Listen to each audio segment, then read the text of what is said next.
Who else could it be but me, your man, Louie T? Welcome to Sunday Night Football Overtime. Pats, Texans, Week 13. Much of what I expected. I told you guys I thought that the Patriots were going to come into this game. They're still looking for their offense. Their defense is good, but it's not great. I've went over this numerous times this year. If you look at the Patriots, okay, cut. Let's try this again. And action, okay? If you look at the Patriots' schedule this season, this has kind of been leading up towards this. When they started playing better competition, they'd lose ball games. And I surmised that if that Cowboys game last week wasn't in a monsoon, essentially, that they would have lost that game as well. And not to say that the Cowboys are world beaters, but that's how bad the Patriots' offense is right now. They're not very good. And if this defense isn't keeping teams under 20 points, it's tough for this Patriots team to win right now because they can't score offensively. And they need help from special teams. They need help from the defense. They didn't get any of that tonight. And in games in which their offense has to carry the load and score on their own, the Patriots have struggled this season. You know, the games where they've blown opponents out or they've dominated games or they've found ways to win, it's because the special teams is chipping in with a block kick or, the defense is creating turnovers and taking them to the house or setting up short fields for the offense. You got none of that tonight. It was all on the offense to create on their own, and they were incapable of doing so. And credit the Texans also for offensively doing what they needed to do to put the Patriots on their heels so that they couldn't just hang around in a one-score game and find a way to tough it out and get a gritty win on the road. No, put them down by multiple scores and force that offense to have to drive the length of the field because you're not giving away any turnovers or making any foolish mistakes, and make them prove that they can go 13 plays, 81 yards, and score a touchdown, because we've seen this Patriots offense. This is not the first time we've seen them move the football down the field, but bog down and have to settle for a field goal. They did it against the Ravens. That was part of the reason that game got out of control, is because they had opportunities early in that game, couldn't get in the end zone, had to settle for field goals. It ended up haunting them later on in the game as the Ravens started to run away with the contest. Those field goals instead of touchdowns really proved to be the difference as to why that margin of victory was so great. You look at this game, early on, they moved it right down the field on that opening possession. What did they do? They settled for a field goal, and I thought that was huge because as the game wore on, the Texans, they were able to create the interception that set up the first touchdown of the game for them. And as you could see the game playing out, the Patriots weren't going to get many opportunities to score touchdowns. And so that was one that was missed. And as you see the final score, and I know the final score really doesn't indicate just how thoroughly the Patriots were dominated in this football game, but it's those types of missed opportunities that come back to haunt you in this league. As I've always said, you know the mantra, you know the motto, field goals don't win games, touchdowns do. And the Patriots haven't been scoring a ton of touchdowns. And I think the misconception has been, oh, it's the Patriots, they'll be fine.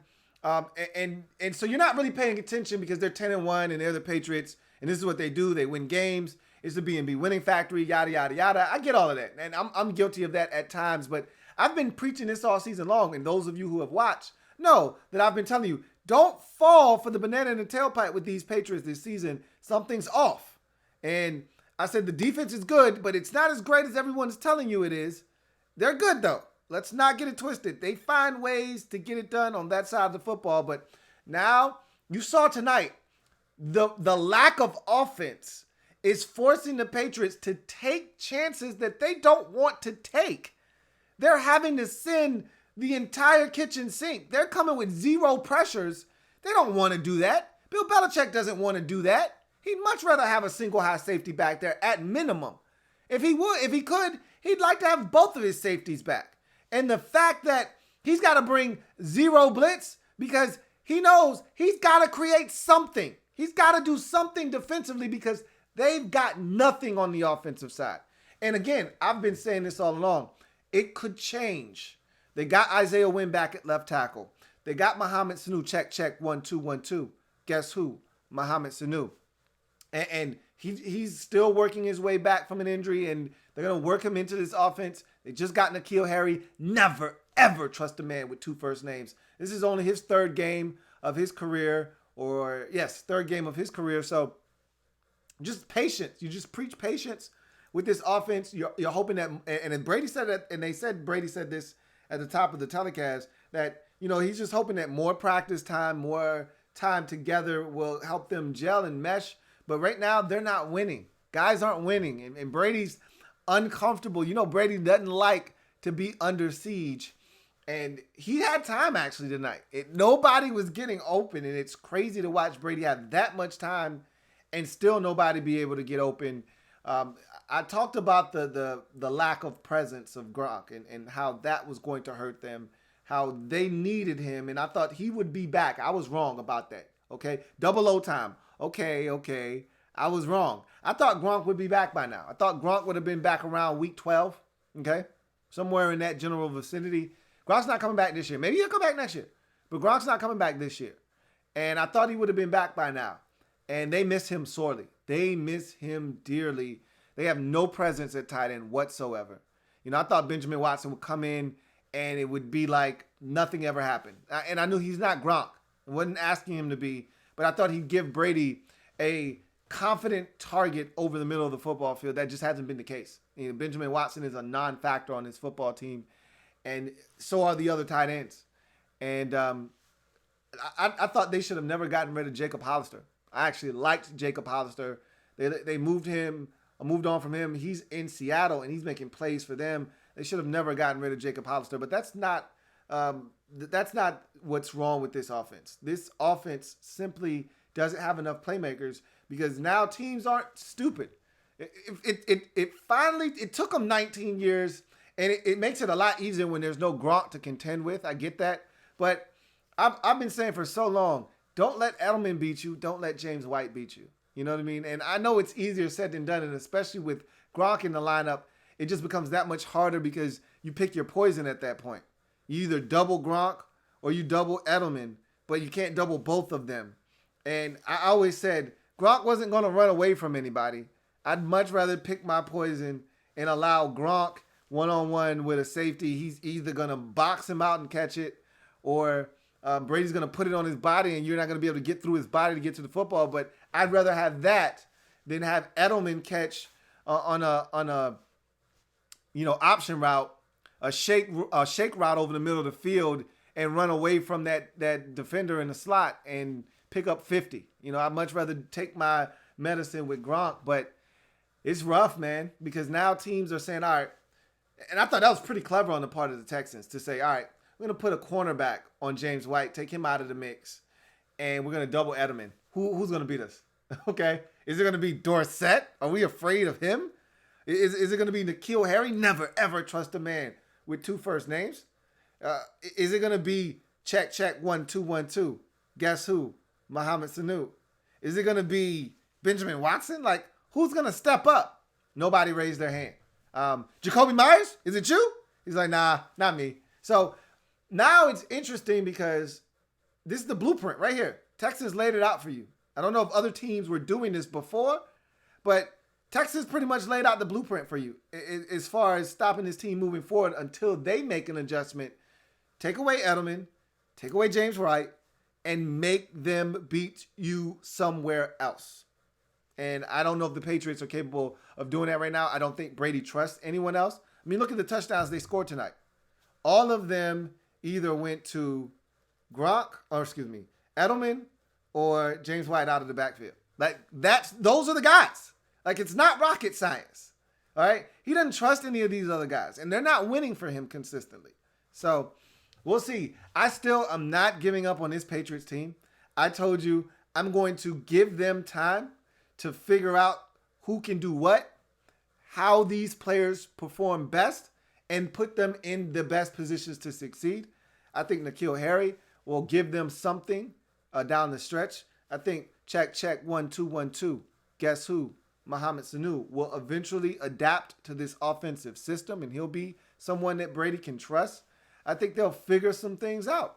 Rex Burkhead will get more involved. I think they're going to start utilizing multiple backs in the game at once because all of these guys can catch. You know, with the exception of Sony Michel, who they really don't feature out of the backfield as a pass receiver, all these guys can catch. Right? Burkhead can catch. James White can catch. So I think they're gonna find ways to get these guys on the field and start doing some creative things with them because at the end of the day, what they're doing right now isn't working, and they got to go back to what works. And to me, when all else fails with the Patriots, it's just a quick passing game with Brady. That's when he's his most surgical. You know, all right, Burkhead for 4, hit James White for another 3, you know, hit Benjamin Watson for 4, and that's the first down. And then just keep doing it over and over again. You know, wash, rinse, cycle, repeat. And I think if I'm the New England Patriots, if I'm Josh McDaniels, that's what I get back to. You know, I get back to the short passing game as the extension of the run game because they haven't run it very effectively this season, although they weren't that bad early in this game. They kind of got away from that. It didn't work as well as it did early in the game. And again, credit the Houston Texans who showed up in SWAT uniforms to the game. The linebackers showed up in SWAT gear. And they meant business today, and they took it out on Tom Brady and company. Let's get to the Texans, though. To the victors go the spoils. They're now 8-4, still atop the AFC South division, and they needed a win to stay there. As all of a sudden, the Tennessee Titans have caught lightning in the bottle with Ryan Tannehill at quarterback. Who saw that coming? I damn sure didn't. But all of a sudden now they're 7-5. And right on the heels of these Texans. So they needed this win. I thought they would get it. I thought they were going to perform very well in this football game. They haven't had success against the Patriots in the past, but I said this, and I said it on my podcast. They've always played the Patriots close. It's not like the Patriots are just administering ass whooping after ass whooping versus this Texans team. These games have been very competitive, and the Texans have just fallen short. You know, even going back to Deshaun Watson's rookie season, where he got into a shootout. And I'm talking about an old school Wild Wild West shootout in his rookie season with Tom Brady. I think they lost that game like 42-39 or something like that. So these games have been close. I remember one season, the first game of the season, I think they lost the game like 24-17. Like they've always been right there in these games with the New England Patriots. They just haven't had enough. And I said, tonight's the night, because I knew how they were struggling on offense with the Patriots. I said, tonight's the night the Texans get them because they're healthy. They got Will Fuller. Anytime Will Fuller's on the field, he makes a difference. And he didn't have any big catches or anything. It's his speed that just scares the bejesus out of you. And then you put him on the field, and you got Kenny Stills, and you got Nuke. And like I said, you put those three together, this is a very formidable Texans offense. You sprinkle in a little bit of Jordan Akins, and you sprinkle in a little bit of the other tight ends that they have. And all of a sudden now, they become that much more dangerous. I love Duke Johnson. Think they need to get him more involved. You saw him and the impact he can have when he's getting opportunities tonight.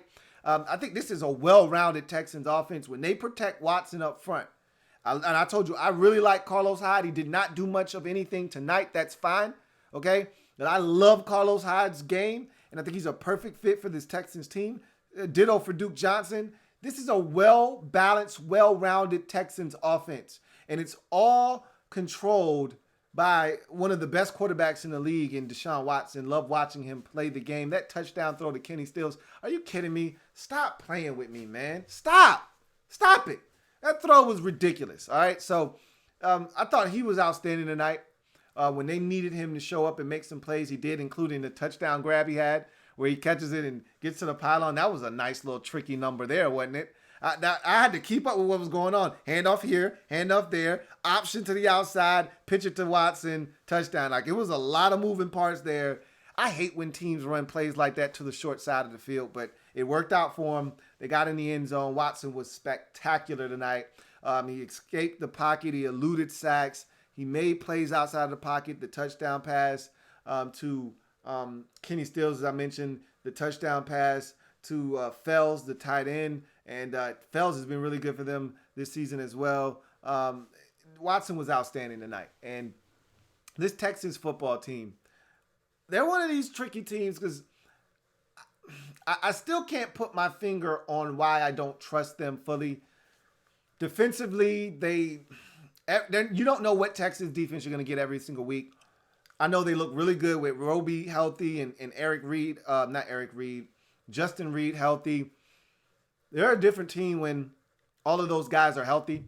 The question with them is, are they going to be healthy? And I don't know. I can't really answer that. Looked like Justin Reed left the game. He may have come back, but he left the game with some kind of injury. Looked like it was his shoulder. And that's the problem with the Texans on both sides of football, really, is health. If they can stay healthy, they've got a really talented team. You know, I know I do. I can't speak for you guys. I give Bill O'Brien a lot of flack. I am not a Bill O'Brien fan. I am not a Bill O'Brien guy. I think he is marginal at best as a head coach. I think he's a really good offensive mind, however. And so I think he puts this team in some really good positions to do some things. I don't always agree with his play calling, but I haven't had as much of a problem with it this season as I have in past seasons. Don't always love his game management, but and we killed him for some of those general manager moves he's made. But at the end of the day, he's got this team sitting at 8-4 atop the division and looking like a true contender in the AFC at this very moment. I mean, when you look around the landscape of the AFC, not many people can stand up to Baltimore. This team absolutely did not a week ago. All right. However, when you look at, or a couple of weeks ago, when you look at this Texans football team, outside of Baltimore, who I just don't think they match up with very well, who are the teams that they should be afraid of? I think this is a team that is capable of beating Kansas City. I think this is a team that is capable, as we saw tonight, of beating New England. This is a team that's capable of beating Buffalo or Pittsburgh or anyone else in the AFC that looks to be in the playoff picture. Outside of Baltimore, I don't know if you should be afraid of anyone if you're the Houston Texans. So this is a team that I think has everything you need to really be in consideration for a trip to the AFC Championship game. But again, it's what Texans team is going to show up. That's the $1 million question. And this is a team that hasn't had a lot of success in the postseason, but I like the fact that they've gotten there and they have a little bit of success, or at least have tasted some postseason play, because I think that is important. It's tough for you to just go in there your first time and just go straight all the way to the AFC Championship game. You got to take your lumps and your bruises and your bumps, and I think they've done that throughout the course of Bill O'Brien's tenure as Texans head coach. I think they're ready to get out of the first round and maybe make a run this year. And so we'll see what happens. They got to win the division first. They got Tennessee 2 times in this last month of the season. Let's see what happens in this division first before we go crowning the Houston Texans and talking about how good of a chance they have to do this or do that. Win the division first, get a home playoff game, and then we'll come and talk about what this team is capable of. And you got to also get to that point healthy, all right? They're not the same team without Will Fuller. They're not the same team without, Justin Reed and Bradley Roby and those guys in that secondary. It'd be nice to get J.J. Watt back. There was a report today that says, hey, he may be able to come back come playoff time. If the Texans feel like he's at a strong enough situation with his torn pec muscle that he can come back, he may be able to come back and help them come playoff time. We'll see how that happens, how that works out. But at the end of the day, talented football team that has the potential to do great things because they've got a quarterback that can make plays. And we saw that again tonight. And I look at this team. I look at all the pieces that they have. I look at all of the weaponry on the offense. I look at the defense. And let me say this about their defense. Let me issue another double O. I hate doing this, but when I'm wrong, I'm not afraid to admit I was wrong. Double O time, man. Okay. I was wrong about that Clowney trade from this standpoint. No, I don't think that they're better off without Jadeveon Clowney, okay? That, to me, is ridiculous. It's a farce, and if you think they're better off without Clowney, you're sadly mistaken. However, they decided to do what they did, and we all clowned them. You get what I just did there? All right? Maybe went over your head, whatever. But we clowned them for the package that they received in return. What are you doing? You're trading Clowney for peanuts? And a lot of Seahawks fans chimed in when we did that video. And they said, hey, look, man, Jacob Martin is no chopped liver, man. Okay? He's actually pretty damn solid. You'll see. And I'm like, man, who the hell is Jacob Martin, man? What are y'all doing? And you didn't get anything for Clowney, you idiots. Okay. I was wrong. Jacob Martin is legit. And you know what? This isn't the first game I've seen this from Jacob Martin. I think it was a game like 3 or 4 weeks ago. I was watching the Texans, and I saw Jacob Martin bend the corner with some speed, and I was like, yo, who the hell is that? Who's number 54? And then he got up after he sacked the quarterback, and it's Jacob Martin on the sack, and I'm like, huh, same Jacob Martin from the Clowney trade? They was like, yeah, this is the guy they got in the Clowney trade. I'm like, okay, well, shit. Excuse me? I stand corrected. If you can do that consistently, and that's what he did tonight, consistently beating the tackle around the edge with pure speed and the ability to bend. Jacob Martin, I'm just saying he looks legit, man, as a pass rusher. He looks legit. He looks the part, man. And if he can do what he did tonight moving forward on a consistent basis, they got something there in Jacob Martin. And I've seen him do that throughout this season. I just need to see it consistently from him, but I know it's there. I know he possesses this ability. He looks damn good. And all of a sudden, these moves that we clown Bill O'Brien for, the trade to, give away 2 first-round picks for Tunzel and Kenny Stills, both of those guys are big-time contributors on this football team. We clown them for the Clowney trade. And all of a sudden, Jacob Martin becoming a key contributor on the defensive side of the football. We made fun of a lot of things that they did this offseason, okay? Going out and getting Garyon Conley, giving away a pick there, revamping the entire secondary. Nobody was left. They go out and get Bradley Roby.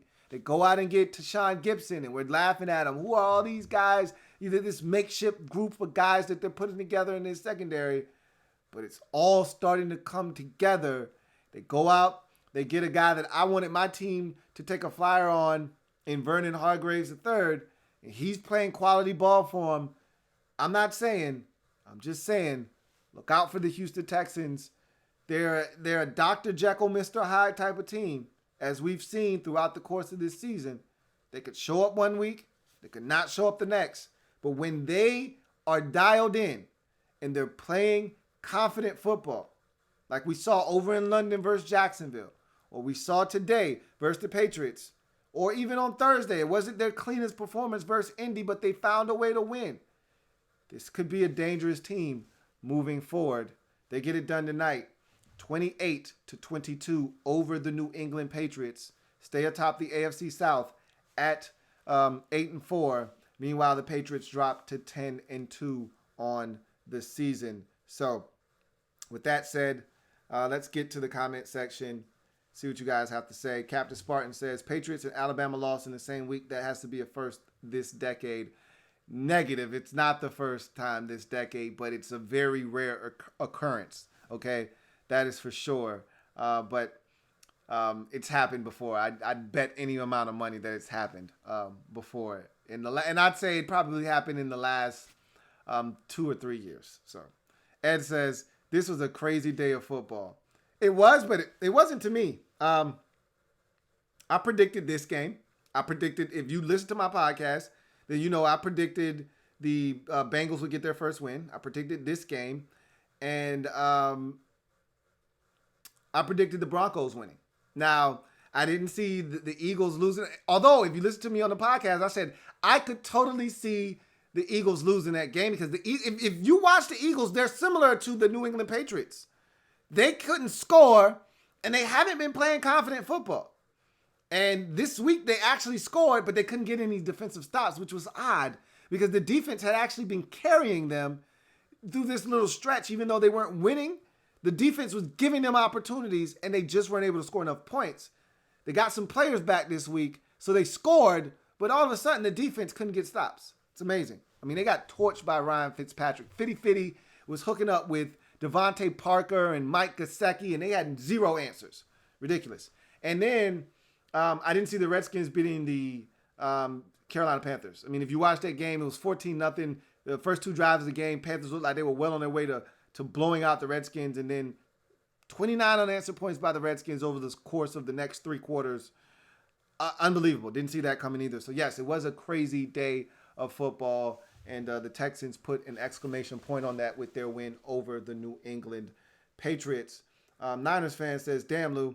Niners, Ravens lived up to the hype. I was impressed with our defense and Jimmy G today. But next week at NOLA now becomes a must-win if we want the number one seed. Absolutely. I think we talked about that earlier when I broke that game down, that I was thoroughly impressed with the game as a whole. I was thoroughly impressed with both teams, honestly speaking. Like I said, to me, that was a heavyweight championship fight. It was a split decision. We want round two of that. We want to see another bout between the two teams. Unfortunately, I don't think we're going to get it. But damn it, I'd love to see it. Niners fan says, I never really believed in the Texans this year, but this was damn impressive. Do you think they can challenge for a Super Bowl berth this year?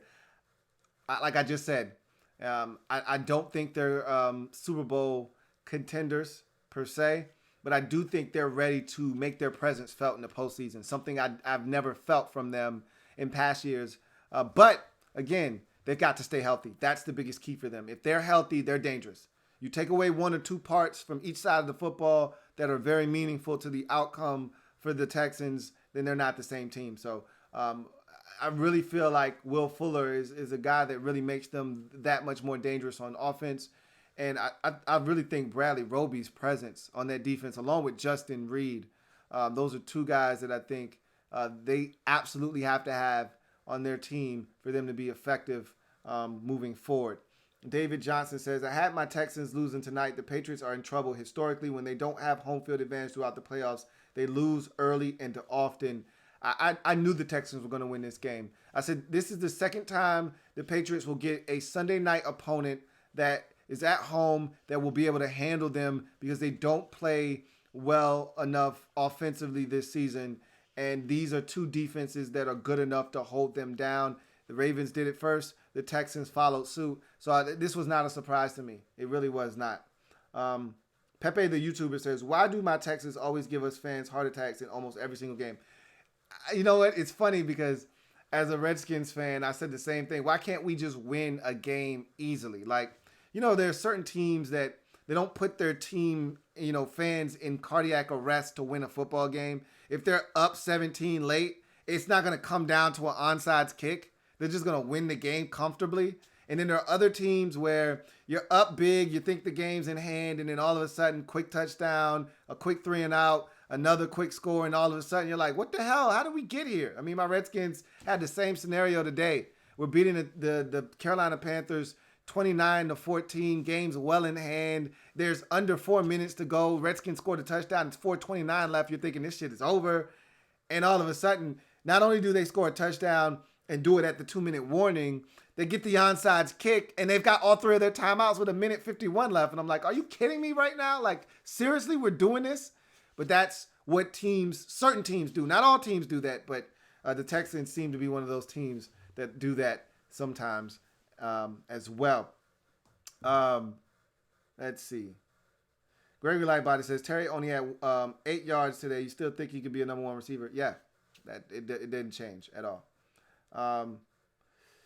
JP says, what a crazy day for the NFL. Dolphins, Skins, and Bengals won. The Zebra struck again, and the NFC East is now up for grabs. The NFC East was always up for grabs. It never changed. It's not like any team at any point this season looked like they were running away with it, except for maybe Dallas in weeks 1 through 3 when they went 3-0 to start out the season, and the Eagles started out 1-2. But outside of that, this division has always been up for grabs. It's still a 2-team race. It's not like anyone else has entered the race and all of a sudden it's a free-for-all. It's still Eagles and Cowboys, and unfortunately somebody's got to win this division because it is so bad.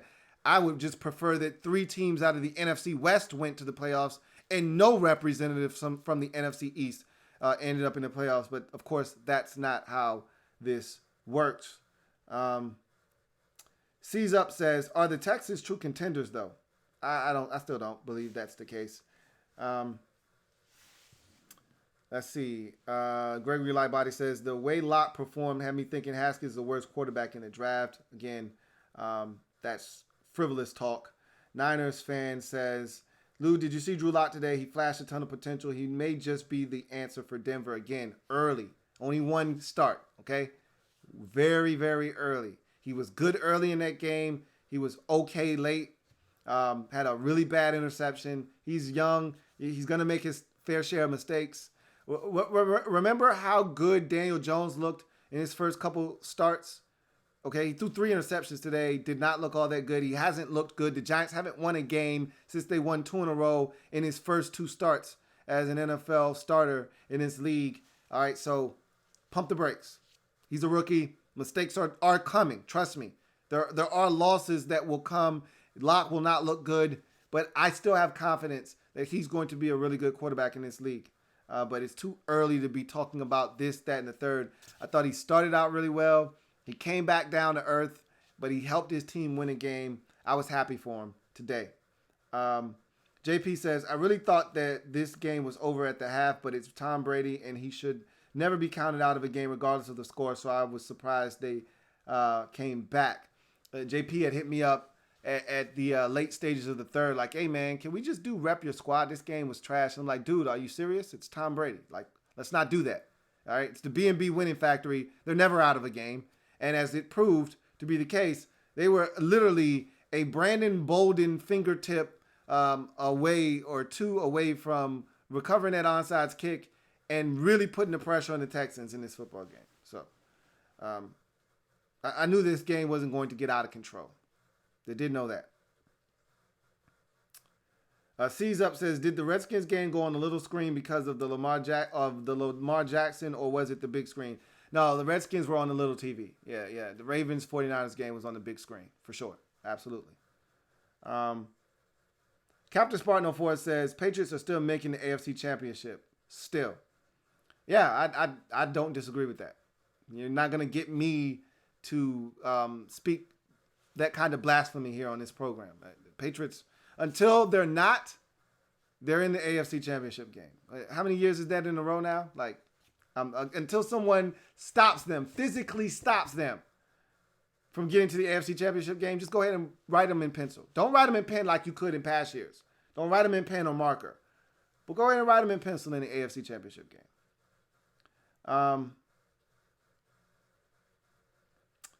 Gregory Lightbody says, sucks that your Skins won't get Chase Young. Settle for Thomas. I don't know what's going to happen, to be honest with you. They're still right in the thick of things. Everybody won, so that was a good thing. So, as you know, if you're into that kind of thing, they're still right there. The Giants right now are the only thing standing in between them and the number 2 pick. So, we'll see what happens. Niners fan says, Baltimore took the first seed today. Do you think they will clinch home field advantage in the AFC? It's still a lot of football left to be played, man. We still got a month worth of games left on the slate. I won't pencil in the Ravens for the number 1 seed. I'm not going to cancel out the New England Patriots for the number 1 seed. Both of them have games that they could lose on their schedule. You know, both have the team that's chasing them in the division still left on the schedule. Both of them have that game at home, but it's going to be tough either way, you know. And so I think the Ravens have a really good shot, but don't count out New England. All it takes is one slip up on the Ravens' part, and I think the Steelers could get them in that second game. Like I said, the one team that I think is fully capable of slowing down Lamar Jackson and giving the team a chance to win is the Pittsburgh Steelers. Now, I just don't know if they have enough offense to beat the Ravens, but they've got enough defense. I'm pretty sure of it. I saw it earlier this season, and I know it's a different Ravens team than the team that we saw earlier in the season in that matchup, but that Steelers defense is legit. Straight up. JP says, is it time for the Chargers to sit Rivers? Nah. I mean, if they had a young quarterback, sure. You know, if they had like a Drew Lock on their roster, or hell, not even a Drew Lock, because that would have meant they spent an early pick, whether first or second round on a quarterback. Let's say they had a Jarrett Stidham on their roster. Yeah, let's see what the hell Jarrett Stidham has. Like, then you would do that. But, you know, the whole talk of benching Phillip Rivers in favor of Tyrod Taylor was if something was on the line and Phillip was tripping. Like, let's say that Phillip came out of the gate today with a 2 interception game in the first half, and they were still only trailing 10-3. Yeah, all right, bench Phillips ass, bring in Tyrod. Let's see if we can't mount a comeback. And all of a sudden, you win that game, you're 5-7, and it's a totally different look because the AFC is still wide open. You know what I mean? I know the Steelers are 7-5, but they could easily lose, 4 straight. And that's the crazy part about the AFC is that when you look around the conference, that wild card outside after Buffalo's in, but after that, the Buffalo wild card, that 6 seed is anybody's guess. You got the 6-6 Raiders, 7-5 Titans, 7-5 Steelers, and it had the Chargers won today, had the Browns won today. They would have been right in that mix. Instead, those 2 teams to me are dead. And so at this point, I don't think you bench Phillip Rivers. You let him ride out this season, and then if you're going to make a move, you do it in the offseason.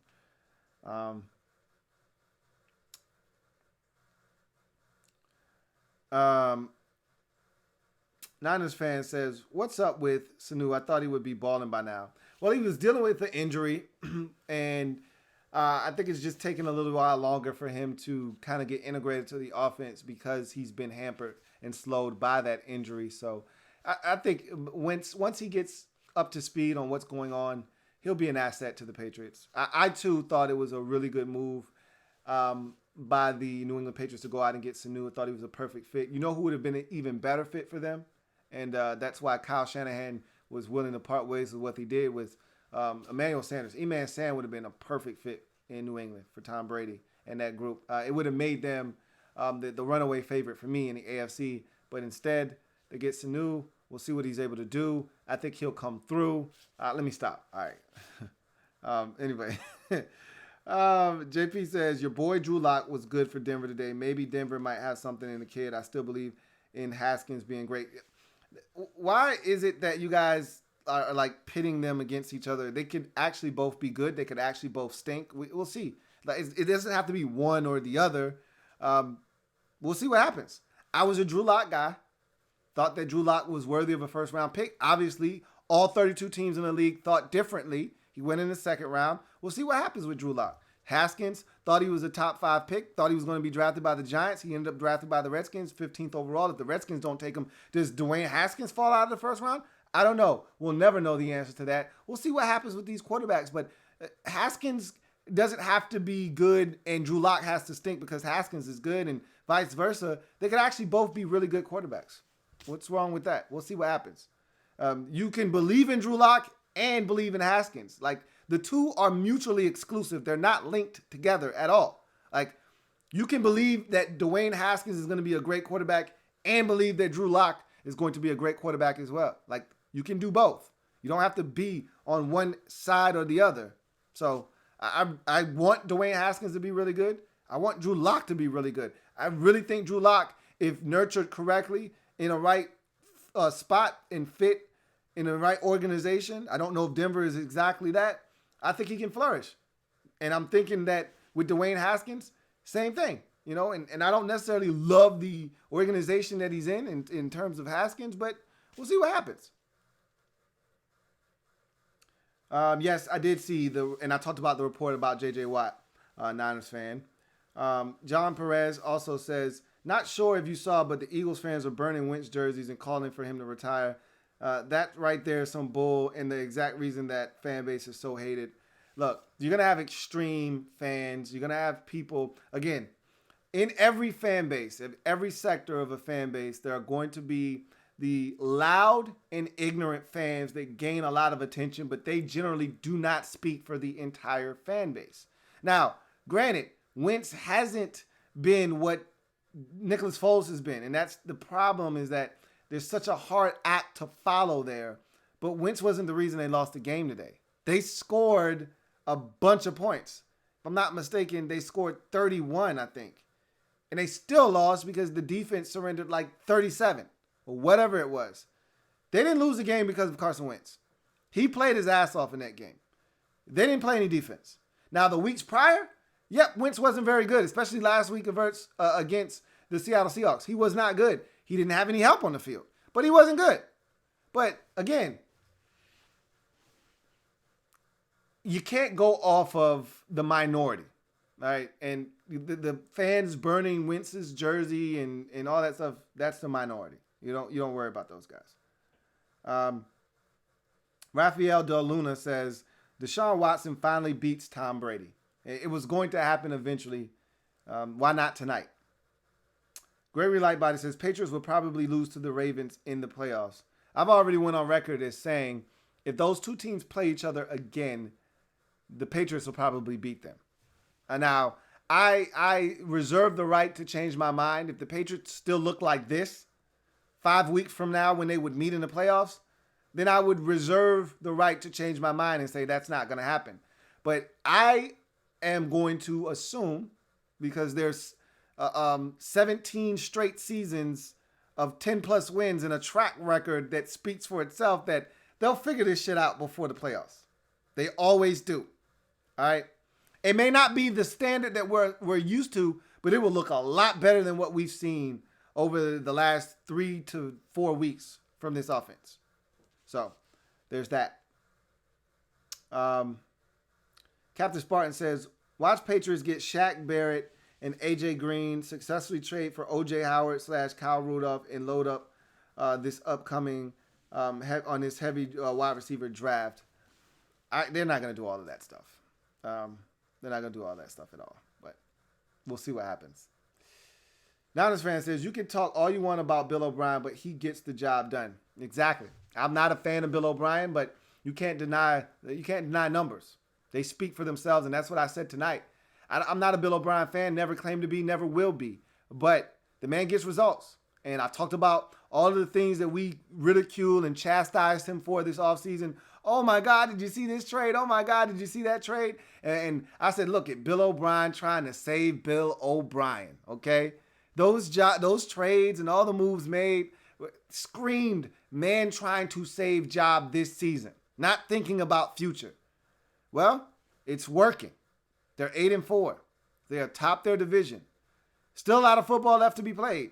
But right now, you got to say Tunzel and Kenny Stills and all of the moves that have been made. Hell, even, the Martin move. All these shits are paying off. So say what you want. JP says, Sony PlayStation. Michelle is definitely an X factor on that Patriots team. I would feed him the ball on almost every run play, especially on third down. I thought they went away from him a little bit too early tonight. I thought he had a lot of success on that opening drive where they got down the field and ended up settling for a field goal.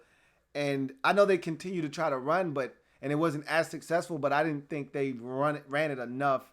And I didn't think they put themselves in some situations where the run was allowed to work. It was a lot of long down and distance situations.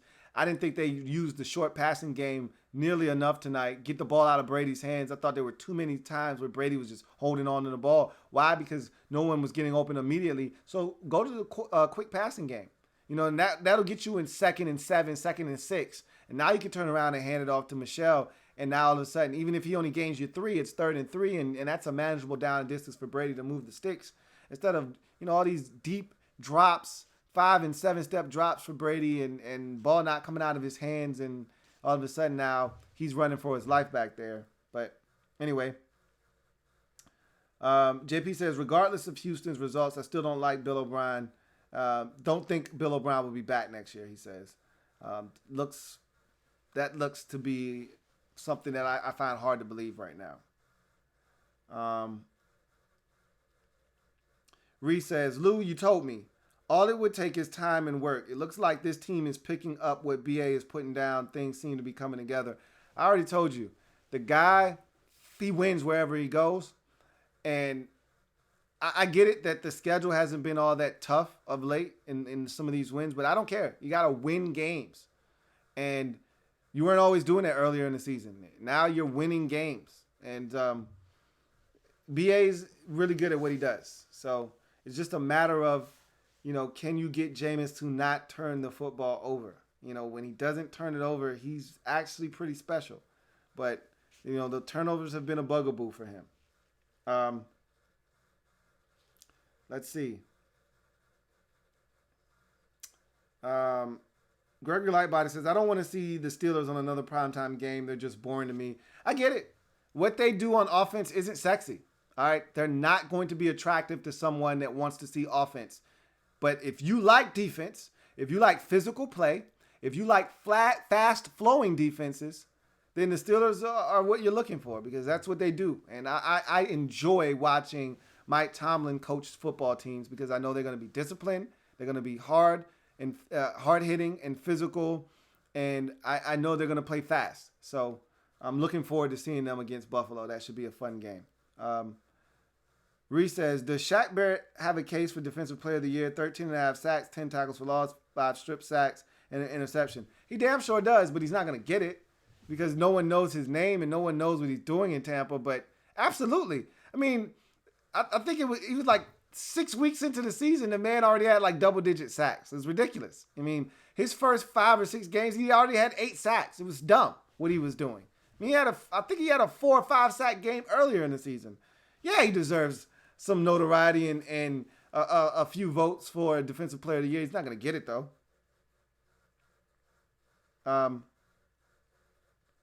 If you're new to the channel, to the chat, welcome, first and foremost. Make sure you subscribe to the Louie T Network.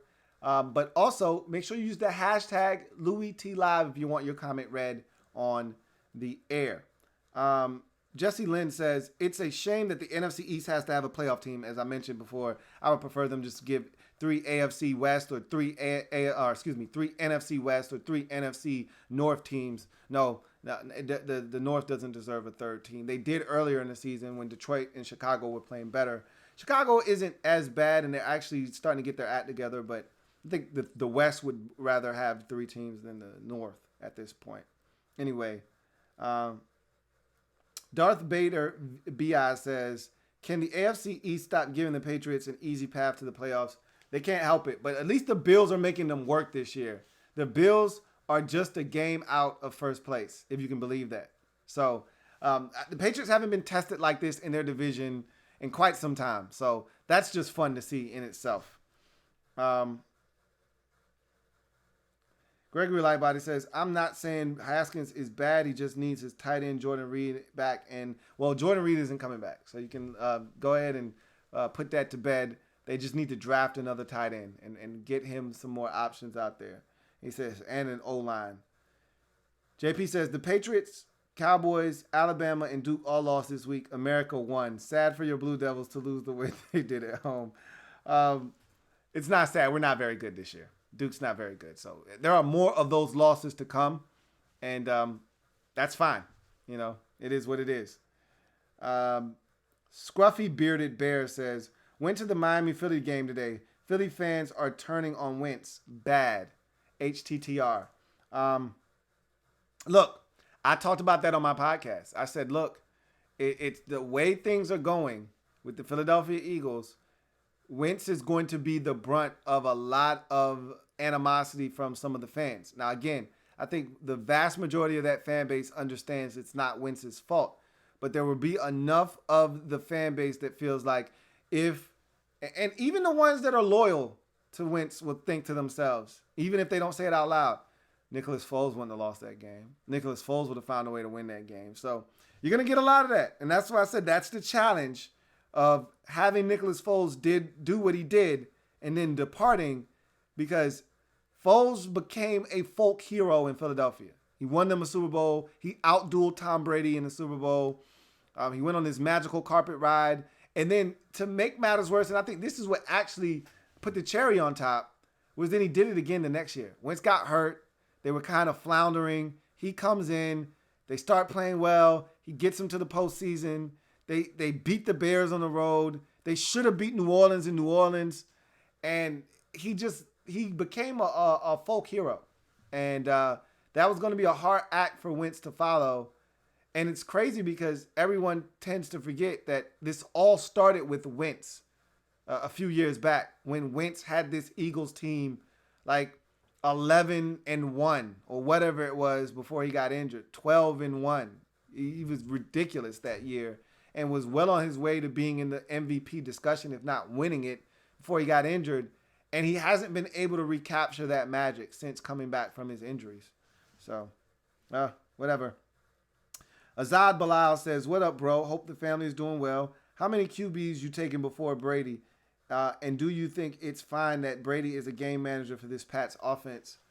It's only so much Brady can do with the weaponry around him right now. I can tell you this much. Brady isn't the reason they're losing football games, or Brady isn't the reason this offense is stagnant and hasn't been scoring a ton of points this season. I guarantee you, if you insert Gronk into that lineup right now, the Patriots are a 27 to 30 point offense. I just said it. Okay, so what I'm telling you is they're just missing one more guy. One more guy. And if that guy was Antonio Brown, if that guy it was Josh Gordon, it really wouldn't matter at this point. They're just missing one guy. They need one more player to take off some of the pressure from Edelman at the receiver position. And then that will allow James White to do his thing out of the backfield as well. But if you're telling me I just got to worry about one back and one receiver, then I think teams feel comfortable that they can take away those guys enough to the point where Brady isn't comfortable throwing them the football in every situation and holding on to it just to tick longer and giving the rush a chance to get there. So Brady's not playing bad. I'll just say that. Gregory Lightbody says, scared as a Skins fan to face Ravens next season. Well, that's a long ways away. The Ravens could stink next year for all we know. This is a week-to-week league, let alone a season-to-season league. So, hard to say what the Ravens will be this year. Just enjoy the ride this year if you're a Ravens fan. John Perez says, don't the Chargers have Easton Stick out of North Dakota State, whom you said wasn't getting drafted last year? I'm still holding that against you. Yeah, I did say he wasn't getting drafted. I said he wasn't getting drafted. Gardner Minshew wasn't getting drafted. I think it was one more guy that I said he's not getting drafted, and they all got drafted. But Easton Stick stinks. Okay, so there's that as well. He stinks. He shouldn't have been drafted, but whatever. Tracy Cooper says, man, Haskins look so much more comfortable today. Call me biased, but regardless of the stat line, I see a franchise quarterback in him now. And guys, beast. Told you about Fab Moreau on the outside. Hey, that's 2 weeks in a row. Fab Moreau has looked fantastic. Fantastic, Fab! We'll see if he can keep it up, man. Chiefs Recap says, do you think Chiefs will win versus New England? That game is in Foxborough. I'm not sold on either one of those teams right now. The Chiefs, I will say this, though. If you watch that game today versus the Oakland Raiders, that defense is coming along, and they're getting all their pieces back, and they're figuring some things out. You had a pick six by Juan Thornhill. You had a pick early in the game by Tyrann Mathieu. They were able to force a fumble. That defense was swarming today, and they forced some turnovers the week previous before the bye week versus the Chargers. This is a Chiefs defense that's starting to figure some things out. Chris Jones looks like he's rounding back into form. You start to get what you paid for in Frank Clark. All of a sudden now, this Chiefs defense starting to look like a unit that is vastly improved. And if they can get that going, get the offense back in gear, look out for the Chiefs. I'm just saying, but with the Patriots playing the way that they're playing right now, the Chiefs could definitely go into Foxborough and win. But we'll see. We'll see. But if you're asking me right now, this version of the Chiefs versus this version of the Patriots, yes, Chiefs win that football game. JP says, my man guys ran all over the Panthers today. You think he's finally over his injury issues? Hard to say. Let's just bask in the moment and enjoy it for what it is and just hope he stays healthy. But we'll see. We'll see how it goes. Chris Lee says, let's keep going. Reese says, Lou, that Dolphins game. Oh, Fitz magic. Oh, Fitz magic. Hey, I always tell you, never believe it's not so. Fitz magic. I try to tell y'all, it's always a show with Fitz magic, man. Always. That's why I love him. I love the guy. You can't make the playoffs with him as your quarterback, but you don't know what's going to happen, and that's the fun of it. You just don't know. Eagles had to find out the hard way today. Anyway, Reese says, I hope you had a tremendous Thanksgiving. I most certainly did, Ree. I most certainly did. I'll talk about it on the podcast this week. I hope you did, and your family as well as the rest of you out there. Ditto for you guys, too. KT the Southern Gent says, what a weird weekend. Deshaun Watson catches a touchdown. Miami beats Philly. Darius Geis plays. Thanks for curb stomping Carolina. And Dallas loses. Best Thanksgiving weekend ever. There was a lot of things that I didn't expect. I did not expect Buffalo to win, although I knew it was very capable. I keep trying to tell, even Bills fans, I find myself having to convince more Bills fans that they're good than anybody else out there. Like, the Bills fans, I think that game, that win just now convinced them that they're capable. But there are a lot of fans out there that thought that they were going to go on this epic losing streak and that they were going to fall out of the playoff race and that they hadn't beat anybody. And I'm like, look, just beat the teams they put in front of you. You can't help that your division stinks and that the Dolphins are trash and you got to beat them twice, and the Jets stink and you got to beat them twice. And, you know, you play the Redskins and the NFC East for that matter. And so the Bills, the Eagles stink and they beat you. But the Giants stink and the Redskins stink. And, you know, look, forget about all of that. Just beat who they put in front of you. And that's what they've done this season. Good for them. KT the Southern Gent says, is Killer Cam Jordan a dark horse for candidate for Defensive Player of the Year? No, he's not. But he's been really good. Captain Spartan 04 says, most underrated trade this offseason was Browns trading Desmond Harrison to the Cardinals. Browns O-line took a step back, and the Cardinals O-line has took a step forward. Gregory Lightbody says, Montez Sweat is really coming along. Hope he keeps it up. I hope he gets healthy. You know, he just hurt his quad in this game and had to leave, and it was his best game by far and away of his career. Storm says, after today, Carr might be available this offseason. How many good QBs will be on the market this year in free agency? Seems like a lot. I talked about it on my podcast. There will be quite a few names available this offseason. Derek Carr isn't going to be one of them, and he's not going anywhere. Gregory Lightbody says, if Philly fans don't want Wentz, I would take him as a Skins fan. Of course you would. Of course you would. The Eagles aren't stupid. The fans can be dumb, but the organization themselves aren't stupid. And they're not going to get rid of Carson Wentz. And he's not the problem. All right? Again, he's not the problem. Captain Spartan 04 says, I don't want my Louisville Cards to be the number one team. We're getting all this attention way too soon. Are you talking college basketball? Did you try to slip some college basketball in there? Reese says, is it really a surprise that the Eagles fans are turning on Wentz? They hated McNabb's guts. If he made one mistake, they wanted his head. I mean, that's the nature of some Eagles fans. They're never satisfied. And you know what's crazy is that I always used to say that about, teams with quarterbacks that they, like we didn't appreciate Kirk Cousins when we had him. And I know Redskins fans are throwing up right now, the ones that are listening, and they're like, oh, here he goes on his Kirk Cousins soapbox. Yeah, here I am going on my Kirk Cousins rant. But we didn't appreciate Kirk when we had him. And, watching Kirk play well for the Vikings, I'm happy for him. I knew he was fully capable of that. And I said, you guys are crazy if you think that it's okay to get rid of Kirk because it's so hard to find a quarterback in this league. There's so many teams that don't have a quarterback that would kill for Kirk Cousins. And I remember Bills fans saying, hey, if you don't want him, we'll take him. They were desperate for a quarterback at that time. They didn't have Josh Allen at that time. And, it's just amazing to me, how many teams take their quarterback for granted. And when I say teams, I mean fan bases, not the team and the organization themselves. But it's amazing how many fans take their quarterback for granted and then don't realize what they've gotten till that quarterback's gone, and then they're like, shit. We actually had it pretty damn good with fill in the blank. And then you find yourself in that quarterback wilderness looking for a QB, and you realize it's cold out. I mean, it's dark and cold out on those streets, man. It's dark and cold out on them QB streets.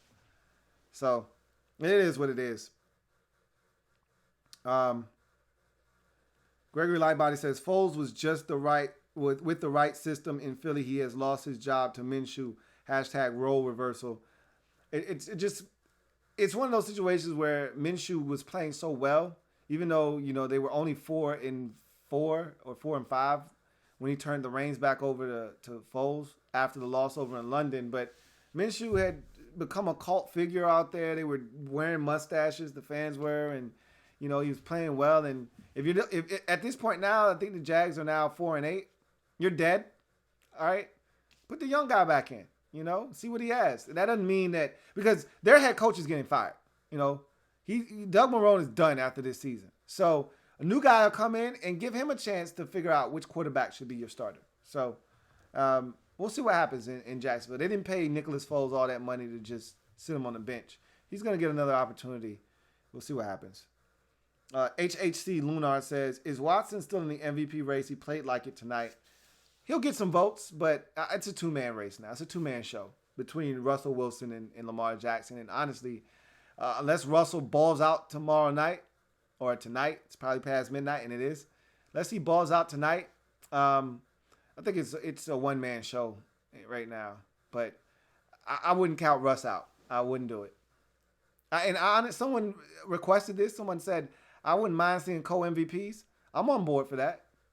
I think, yeah, what Lamar's done has been breathtaking, but let's not sleep on what Russ has done and what he's meant to Seattle this season. He's been remarkable. So he's got another chance, a big stage on Monday night, and he'll get another chance on Sunday night next week. He's going to have the platform all to himself with some big games against some real good opponents in the NFC and a chance to really stake his claim as an MVP candidate over the next 2 weeks. Let's see what he does with these opportunities in this big stage on these bright lights. So we'll see what he does. All right, so we've hit our hour. So we're going to go ahead and get out of here. I'll take one more comment on the way out.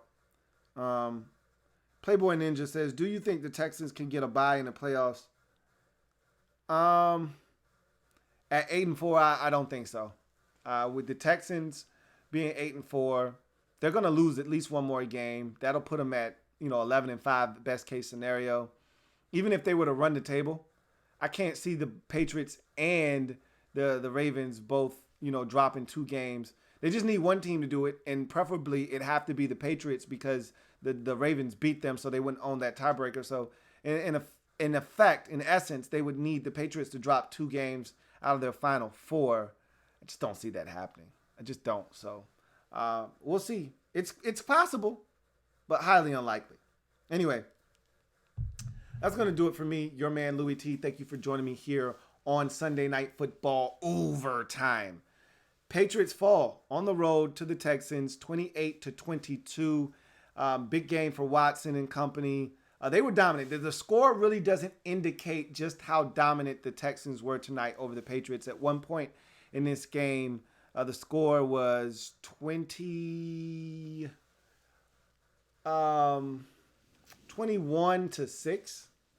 and they were dominant. 21-3, I believe it was. At one point, the score was 21-3, and then the Patriots scored a touchdown and went for 2 and didn't get it. So, this was a dominant performance. And then even after that, they were up 28-9. So this is a dominant performance by the Houston Texans. And this is a team that I think they're building something. And if they can just stay healthy, they could be a dangerous team that really no one wants to face in the AFC playoffs, maybe outside of Baltimore. So anyway, I'm your man Louie T, signing off. Remember, if it's not your man T, it's not the best NFL coverage it could be. Thank you for joining me here on Sunday Night Football Overtime. Make sure you like this video, subscribe to the Louie T Network if you haven't already done so. Make sure you're checking out the Louie T Network podcast available on Stitcher, Google Music Play, Apple Podcasts, TuneIn, Spotify, and of course the website louietnetwork.net. Again, if you can, share this video. All right. I thank you guys for joining me.